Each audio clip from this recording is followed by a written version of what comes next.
ബി.ജെ.പിയുടെ വർഗീയ ഭ്രാന്ത് രാജ്യത്തിന്റെ ജനാധിപത്യ മതേതര മൂല്യങ്ങൾക്ക് കളങ്കമെന്ന AICC general secretary KC. Venugopal MP. Malayali Christian പുരോഹിതനും ഭാര്യയും ഉൾപ്പെടെയുള്ളവരെ മതപരിവർത്തനം ആരോപിച്ച് അറസ്റ്റ് ചെയ്ത മഹാരാഷ്ട്ര പോലീസ് നടപടി അപലപനീയമാണ്. മതന്യൂനപക്ഷങ്ങളെ ഉപദ്രവിക്കുന്നതിനായി മതപരിവർത്തന വിരുദ്ധ വ്യവസ്ഥകൾ ദുരുപയോഗം ചെയ്യുകയാണ്. കൃത്യമായി നടപടിക്രമങ്ങളും തെളിവെടുപ്പ് മാനദണ്ഡങ്ങളും പാലിക്കാതെ ഭരണഘടനാ മൂല്യങ്ങളെയും നിയമവാഴ്ചയെയും വെല്ലുവിളിക്കുന്നു.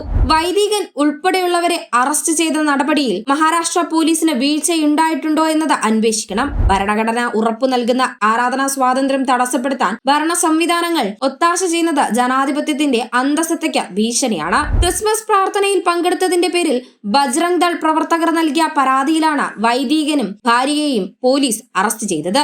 ഇവരുടെ നിരപരാധിത്വം ബോധ്യപ്പെട്ടതോടെയാണ് കോടതി ജാമ്യം നൽകിയത്.